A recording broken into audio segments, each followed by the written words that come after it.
wabarakatuh. Innal hamdalillah nahmaduhu wa nasta'inuhu wa nastaghfiruh. Wa na'udzu billahi min syururi anfusina wa min sayyiati a'malina. May yahdihillahu fala mudilla lahu wa may yudlilhu fala hadiyalah. Asyhadu an la ilaha illallah wa asyhadu anna Muhammadan abduhu wa rasuluh. Allahumma shalli wa sallim wa barik ala sayyidina Muhammadin wa ala alihi wa sahbihi ajma'in, amma ba'd. Ya ibadallah, ittaqullaha haqqa tuqatih wa la tamutunna illa wa antum muslimun. Rabbi a'udzu bika min hamazati syayatin wa a'udzu bika rabbi ayahdurun. Shadaqallahul azim. Ikhwafillah yang dimuliakan oleh Allah Subhanahu wa taala. Yang pertama yang wajib kita panjatkan adalah puja dan puji syukur kita kehadirat Allah Subhanahu wa taala yang telah mempertemukan kita kembali walaupun lewat media online di channel kesayangan kita, yaitu channel LSK Al-Hadid atau channel Laboratorium Sains Kristologi Pondok Pesantren Al-Hadid. Tapi kita juga tetap perlu bersyukur.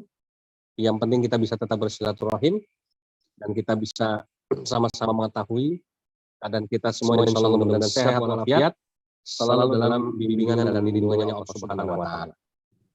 Salawat dan salam semoga terlimpah dan tercurah kepada uswah hasanah junjungan kita tercinta Nabi kita Nabi Muhammad sallallahu alaihi wasallam. Yang selalu kita bacakan salawat salam taklim kepada beliau dan juga keluarganya, yang mudah-mudahan kita semua termasuk umat Rasulullah yang akan mendapatkan syafaatnya di malam kiamat kelak. Amin Allahumma amin. Baik, sebelum kita mulai bincang-bincang kristologi kita ini, kita awali terlebih dahulu dengan melafadzkan basmalah bersama. Bismillahirrahmanirrahim. Mudah-mudahan dengan menyebut nama Allah kita semua senantiasa selalu dalam bimbingannya dari awal sampai dengan akhir. Ikhwafillah yang dimuliakan oleh Allah Subhanahu wa taala. Bincang-bincang kita sebetulnya cukup simpel dan sederhana. Bagaimana tertulis di thumbnail dan juga di papan tulis ini ya. Berita gembira dan berita hoax ya. Berita gembira ini Injil. Injil itu kan dari bahasa Yunani euangelion ya. Yang artinya berita gembira ya. Kabar gembira tentang kerajaan Allah gitu. Itu yang disebut Injil, maka disebut ada kegiatan namanya penginjilan, penyampaian berita gembira. Tapi ada juga berita hoax gitu ya, yang sekarang ini zaman medsos, zaman digital ini marak terjadi.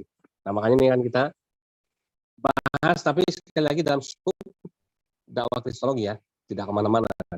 Karena memang channel dari LSK sendiri memang channel khusus untuk bicara mengenai dakwah kristologi, tidak bicara yang lain ya. Baik, tapi sebelum kita lanjut, saya mau mengingatkan kepada semua teman-teman untuk selalu memperhatikan ya notifikasi tanda lonceng tanda notifikasi di HP antum, karena setiap kita akan live streaming pasti ada pemberitahuan sebelumnya. Dan bagi yang belum bergabung menjadi penonton setia kami, silakan langsung saja dipencet itu ya tanda merah tulisannya subscribe. Nanti antum akan bergabung menjadi subscriber kami. Kemudian kasih tanda like, jempol ke atas. Kemudian tadi klik tanda lonceng notifikasi supaya nanti kalau ada video-video terbaru dari kami, antum akan dapat pemberitahuan dan memberikan komentar yang positif ya. Jadi banyak sekali penonton-penonton setia yang selalu aktif berkomentar ya. Yang muslim maupun non muslim juga ada ya. Dan insya Allah selalu kita berikan tanda love. Karena buat kita siapapun yang berkomentar, komentarnya baik, komentarnya judes sekalipun, tetap kita kasih tanda love gitu ya. Kenapa? Karena siapapun yang memberikan komentar, kita hargai, kita hormati. Sekalipun terkadang komentarnya itu tidak produktif, it's okay lah, nggak ada masalah gitu ya. Ikhwafillah yang dimuliakan oleh Allah Subhanahu wa taala. Jadi begini, dalam dunia dakwah kristologi ini kan sebetulnya intinya itu peranan ini diambil oleh dua golongan ya saya amatin ya. Karena dua golongan ini yang menjadi daya tarik menjadi subjek dari dakwah kristologi itu sendiri dan sekaligus menjadi pelaku utama dalam dunia dakwah kristologi, ya. Karena kita bicara dunia dakwah kristologi ini tidak lepas dari dua golongan ini, ya. Siapa mereka? Ada dua. Yang pertama adalah mereka itu adalah para mu'alaf. Jadi ketika kita bicara dunia dakwah kristologi, tidak akan lepas dari sosok yang disebut atau yang bernama mu'alaf. Ya. Yang kedua, siapa sosok yang akan selalu muncul dalam dunia dakwah kristologi dan akan menjadi pelaku utama juga. Mereka itu adalah para murtadin. Jadi lawannya mu'alaf. Ya. Ada baik, ada besar, ada mu'alaf, ada murtadin, gitu ya. Jadi dua orang ini, ya, dua golongan ini. Ya. Kalau kita bicara dunia dakwah kristologi, ya, pasti akan kita saksikan banyak berbondong-bondong orang-orang yang menjadi mu'alaf masuk Islam, kan begitu? Ya.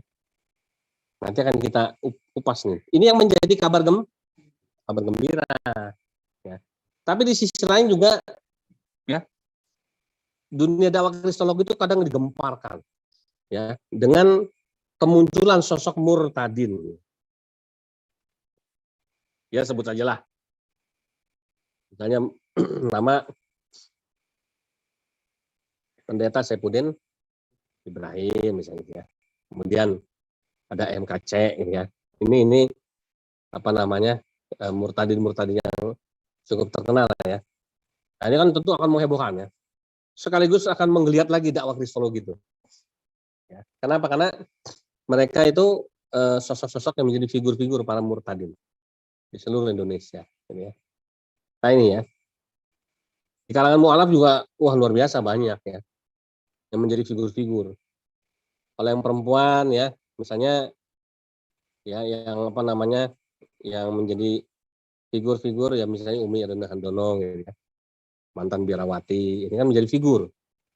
Yang laki-laki itu misalnya Nababan, ya, yang menjadi figur, ya, dari kalangan mu'alaf, ya. Sehingga memang cuma dua golongan ini, ya, yang nanti dalam dunia dakwah kristologi akan banyak dikupas, dibahas, dan muaranya kan ke situ semuanya.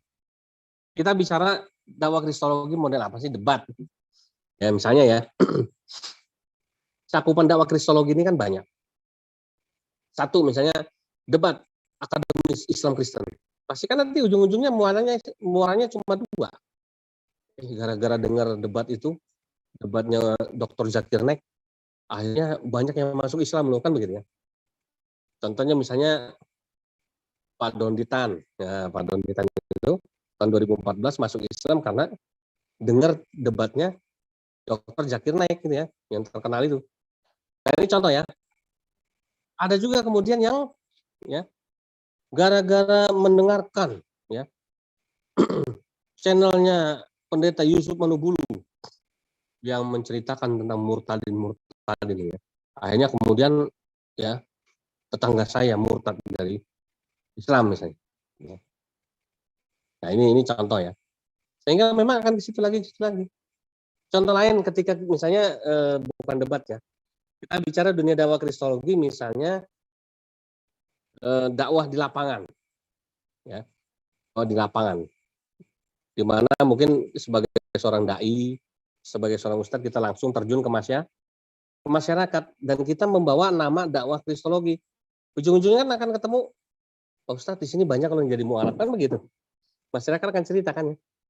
Pak Ustadz, di sini banyak loh kasus-kasus kristenisasi, banyak loh kasus-kasus pemurtadan. Dua itu bolak-balik sama, ya. Misalnya lagi kita bicara masalah dakwah kristologi di dunia misalnya medsos. Ya, wah, itu kan perang, gitu, ya. Perang opini, ya kan, perang upload, ya. Perang dalil juga ini, ya. Ada yang bilang, wah saya gara-gara melihat perdebatan di Facebook, misalnya di apa namanya itu di Yeshiva Institute miliknya Pak Menachem Ali, ya. Saya jadi masuk Islam loh, nah, gitu ya. Gara-gara saya dengerin apa namanya itu debat diskusi lintas agamanya milik ya eh, komunitas Kristen A misalnya, ya. Saya kemudian jadi murtad loh dari Islam. Pasti ujung-ujungnya akan ke situ lagi. Ya. Jadi ketika kita bicara masalah dunia dakwah kristologi, udah nggak akan jauh tuh dari dua itu, mualaf atau murtad, masuk Islam atau murtad, nah itu, ya. Sehingga makanya bahasa tema kita malam hari ini adalah ketika ada yang jadi mualaf, ini adalah sebuah kabar gembira. Kalau ada yang murtad, biasanya belum tentu, ya. Ini berita yang benar, kadang berita hoax, ya. Jadi gimana gak hoax? Betul dia murtad, tapi banyak settingannya. Cuma orang biasa, orang Islam nggak pernah sholat, Islam KTP, murtad, tahu-tahu 2 bulan kemudian memberikan kesaksian, ya, tiba-tiba disebut mantan ustadz, ya. Disebut mantan hafiz Al-Quran, padahal dia masuk Islam aja, Islam cuma Islam KTP, sholat aja enggak, baca Quran nggak bisa, tapi setelah dia murtad, diajarin supaya bisa baca Quran, ya. Disetting supaya kamu ngakunya ustadz, kan gitu. Banyak hoaxnya. Adin, ya, itu terlalu banyak hoax. Dan orang-orang yang pernah berhadapan dan banyak berhadapan dengan murtadin lah yang tahu tentang kebenaran. Betul itu. Dia cerita, ya, saya ketemu Yesus dalam mimpi, ya. Saya tiba-tiba Yesus datang menghampiri saya. Hoax semua. Tiba-tiba saya sembuh dari penyakit ketika saya dijamah oleh Pak Pendeta. Ya. Hoax semua. Sehingga kemudian fakta-fakta yang ada di sekitar murtadin itu persentasenya kecil, ya. Ketimbang, nah ini, saya mau kupas yang banyak mualafannya lah. Saya murtadin biarnya urusannya dia, gitu. Ntar saya dikritik gitu ya. Oh, Ustadz Yusuf ini sentimen sama murtadin karena nggak suka bla bla bla, biarin, dah bodo amat ya. Murtadin urusannya dia, gitu ya. Tapi ketika kita bicara mu'alaf, perhatikan baik-baik. Mu'alaf yang masuk Islam karena dakwah, ya, karena dakwah, ya. Zaman dulu sama zaman sekarang itu ada perbedaan banyak, ya. Mas Alif ini kan mu'alaf tahun berapa? 2017. Harun enggak, masih ini mu'alaf milenial lah, ya. Kalian jadi mu'alaf di era milenial ini bagus, ya. Zaman bapak kalian sebelumnya, ya, zaman Abi ini, ya, itu jadi mu'alaf itu selalu dililit sama dua permasalahan klasik, ya. Zaman dulu jadi mu'alaf itu permasalahannya pasti dua. Zaman dulu nih, bukan zaman now, ya. Ini kita flashback dulu. Pertama, pasti permasalahannya masalah ekonomi, betul. Miskin, susah. Jadi mu'alaf itu identik begitu terus. Yang kedua, kebodohan. Ya. Banyak yang jadi mu'alaf itu, ya, cuma orang-orang Kristen yang KTP, gitu ya. Tahu Kristen KTP? Seminggu sekali aja, dia kan ibaratnya cuma seminggu sekali. Enggak pernah. Ya. Islam KTP masih mendingan. Kenapa? Kita sholat sehari 5 kali. Ya. Kalau orang Kristen kan sembahyangnya cuma seminggu sekali. Seminggu sekali aja dia malas. Nggak datang. Ya kan? Kemudian dia masuk Islam, jadi mu'alaf. Ya, akhirnya apa? Itu tadi. Ya, banyak yang zaman dulu itu mu'alaf dulu itu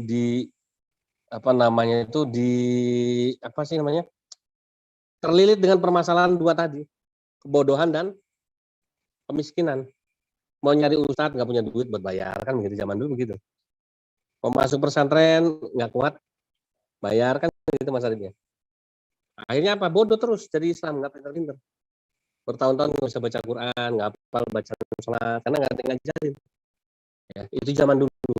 Sekarang perhatikan, dunia sudah berbanding kembali. Kebanyakan yang masuk Islam mualaf ini, oh, masya Allah. Ya, satu pintar-pintar, cerdas-cerdas, ya, kritis-kritis. Dan dia masuk Islam itu bukan karena mau kawin. Lo zaman dulu banyak yang masuk Islam karena kawin, mau nikah, masuk Islam gitu. Kalau sekarang enggak, ya, dia baca buku masuk Islam. Dia studi komparasi Alkitab Bible masuk Islam. Ya. Kemudian dia berdebat, berdiskusi, berdialog dengan Ustadz masuk Islam. Kemudian dia menyaksikan tayangan-tayangan ya di YouTube yang berisi tentang dialog ya Islam Kristen masuk Islam. Dia melakukan riset penelitian bagaimana kehidupan beragama orang Islam dibandingkan dengan kehidupan beragama orang Kristen. Akhirnya kemudian dia masuk Islam jadi mualaf. Banyak kok, hebat itu. Pinter-pinter. Yang kedua, ya, banyak di antara mereka yang ekonominya mapan. Karena anak-anak muda. Nah, Pak Arif ini bisa disebut miskin? Enggak. Ya. Dia tidak miskin. Kenapa? Dia masih muda. Dia berkarya kan. Dia produktif kan gitu. Sehingga ini yang merubah potret mualaf zaman dulu dengan zaman sekarang.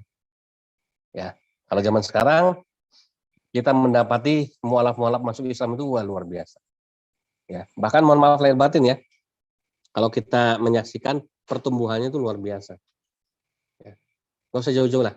Kebetulan saya bergabung di Yayasan Pembina Mualaf atau ya. Kemarin tanggal 20, 22, 23 kita buat kegiatan di Sragen. Daurah Ruhiyah. Sabtu Ahad. Dalam 2 hari itu ya, yang masuk Islam jadi mualaf 2 orang. Bayangkan ini. Ya. Kegiatan sederhana, kegiatan yang sifatnya pembekalan. Ya, pembekalan rohani bagi para pengurus ya yang notabene di situ juga ada mualaf-mualaf juga. Ternyata menjadi jalan hidayah buat para mualaf. Tadi malam ya, salah satu ketua wilayah saya ya di Manado namanya Ustadz Rio Effendi Turipno membuat satu kegiatan di Bitung di sebuah masjid menghadirkan Ustadz Kuncir ya, Alisto, kemudian Filipus Christian, sama ada lagi mualaf-mualaf yang perempuan. Habis acara langsung 2 orang syahadat masuk Islam. Ini malam ini tadi laporan 3 orang minta disyahadatkan, masya Allah, Allahu Akbar, luar biasa. Ya. Sehingga memang potensi dan minat orang-orang sebelah, ya, yang generasi terbaiknya mereka, yang pinter-pinter ya, yang apa namanya itu mapan-mapan ya, produktif. Akhirnya mereka lebih tertarik untuk menjadi seorang Muslim ketimbang seorang Kristen. Kenapa? Kehidupan seorang Muslim ini adalah kehidupan yang lebih menyenangkan, lebih berwarna, lebih luar biasa gitu. Sehingga kemudian mereka mau mengambil resiko besar, ya, dengan mengucapkan 2 kalimat syahadat masuk Islam. Kemana tuh para murtadin? Nah ini menjadi pertanyaannya. Terus kasih bantuan sembako ya, yang dijadiin ya biar yang murtad ini biar yang miskin terus ya. Terus dijejelin beasiswa pendidikan, terus dijejelin apa namanya tuh biaya pengobatan terus ya supaya murtad. Itu tadi akhirnya yang murtad itu yang miskin, yang bodoh kan gitu. Ini kan berbanding kebalik. Maka kalau ada berita ada murtadin hebat bla bla bla itu hoax semua. Ya. Kita bersyukur alhamdulillahirabbil alamin ya. Kita punya agama yang hebat, kita punya kitab suci yang hebat, kita punya nabi yang luar biasa hebat gitu ya. Kita punya Tuhan yang maha hebat. Kita punya apa lagi? Ulama-ulama yang hebat ya, sehingga menjadi daya tarik.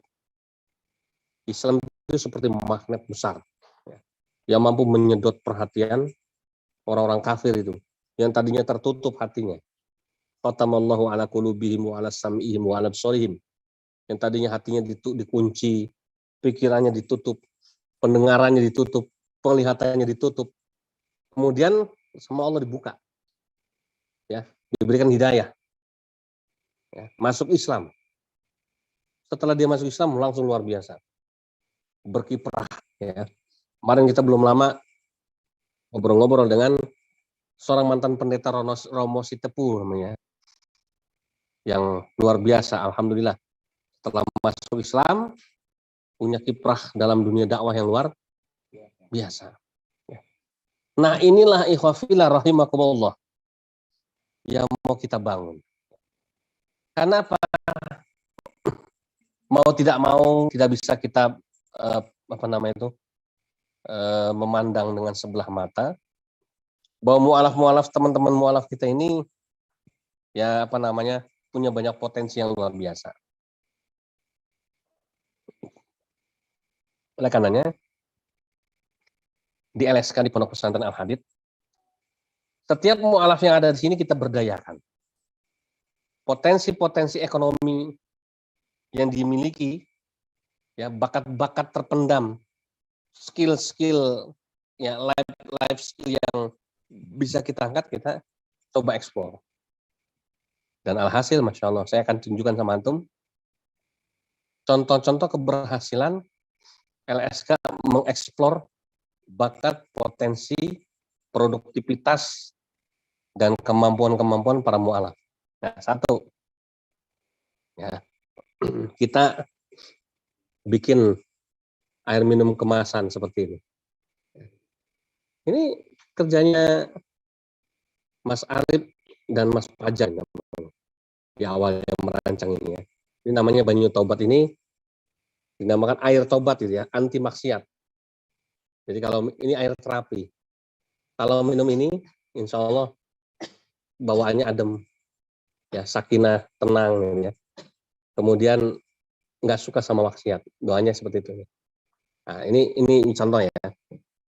Kemudian yang kedua, nah alhamdulillah teman-teman mualaf di sini bisa membuat produk sendiri, kopi tahajud, minuman ahli sujud. Nah ya, karena di sini ada majelis kopi tahajud, kemudian kita cari ya, ada kebetulan pengurus kita di sini yang punya mertua petani kopi di Temanggung. Kita beli biji kopinya, kita roasting sendiri, kita giling sendiri, kita kemas sendiri ya, sampai kita produksi sendiri, kita jual sendiri. Maka dinamakan kopi tahajud yang luar biasa. Ya. Kemudian yang ketiga, ada banyak nih, ada 10 produk. Tapi saya ini sampaikan 3 aja dulu melalui forum ini ya. Ini ya. Ini namanya VCO. VCO itu Virgin Coconut Oil. Mungkin kalau antum tahu khasiat dari minyak VCO ini luar biasa. Ya, kalau yang terkenal ya minyak zaitun ya. Minyak zaitun itu nomor 1 ya, karena ada di Al-Quran. Tapi produk lokal di Indonesia yang terkenal ini VCO ini. Ya, juga untuk mengobati berbagai macam jenis penyakit. Di sini disebut ya, khasiatnya itu sebentar nggak kelihatan nih. Wah ini matanya. Mengatasi kolesterol, tambah nutrisi bagi ibu hamil dan menyusui, mengatasi gangguan lambung dan pencernaan. Ini harus dijauhi, kalau dekat nggak kelihatan. Menyehatkan dan mencegah penyakit jantung, mencegah berbagai macam kanker dan lain sebagainya. Luar biasa.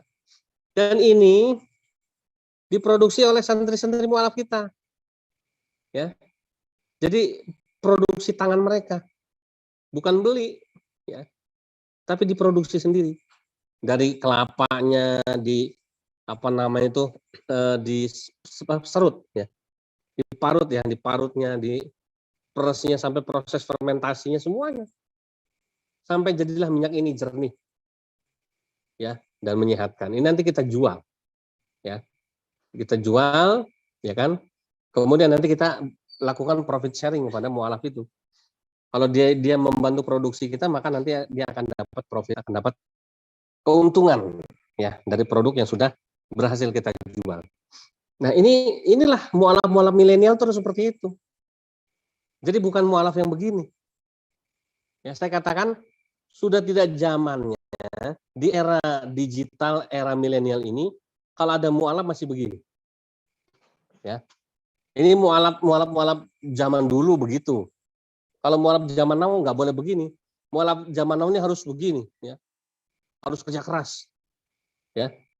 Harus tunjukkan kemampuannya, bakatnya, potensinya, produktivitasnya, ya, sehingga mencapai hasil yang kita harapkan. Ya. Ada 10 produk, ikhwafillah ya. Tapi saya sebutin 3 aja dulu ya.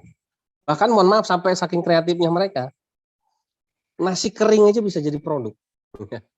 Dijemur, digoreng, dikasih garam, jadi namanya goge gitu ya, atau nasi kering gitu ya. Nah, kalau orang kaya nonton bioskop, makannya popcorn. Kalau orang kampung nonton TV makannya nasi kering, namanya goge dia. Nah, itu seperti itu. Ya. Maka ikhwafil yang dimuliakan oleh Allah Subhanahu Wa Taala, terakhir dari saya, inilah kabar gembira yang harus kita syukuri, yang harus sama-sama kita dukung. Program kemandirian mu'alaf dalam dunia dakwah kristologi ini harus menjadi satu hal yang kita usahakan ya. Jadi antum kalau mau menyalurkan zakat, infak, sedekah, bukan lagi sekarang kepada mu'alaf, bukan lagi untuk makan mereka, ya, tapi untuk usaha. Ya, kalau kita kasih bantuan untuk makan, ya habis. Tapi kalau kita kasih bantuan untuk usaha mereka, kita kasih sekali, dia bisa makan seumur hidup tanpa kita kasih lagi. Tapi kalau seumur hidup kita kasih makan terus, habis kita. Ya. Dan memang sudah tadi ya, Mas Arif ya, dan kawan-kawan mu'alaf semua, tidak zaman lagi, sekali lagi, mu'alaf zaman now masih begini, setuju? Mu'alaf zaman now itu bukan begini, mu'alaf zaman now itu begini. Ya, al-yadul ulya khairu minal yadis sufla. Tangan di atas itu jauh lebih baik daripada tangan di bawah. Banyak memberi nanti kau akan dapat ya lebih banyak lagi. Jangan banyak meminta, kalau minta apa yang didapat? Kehinaan. Tapi kalau kita memberi akan kita dapat kemuliaan. Ya. Gitu ya. Maka semangat bagi para antum, bagi para mu'alaf di luar sana, ya, sudah waktunya kita bergerak menunjukkan semangat kita untuk terwujudnya izzul Islam wal muslimin. Jazakumullahu khairan katsira wal afu minkum. Kita tutup dengan baca hamdalah alhamdulillahirabbil alamin, dan kita tutup dengan baca doa penutup majelis. Subhanakallahumma wa bihamdika asyhadu an la ilaha illa anta astaghfiruka wa atubu ilaik. Billahi taufiq wal hidayah. Wassalamualaikum warahmatullahi wabarakatuh.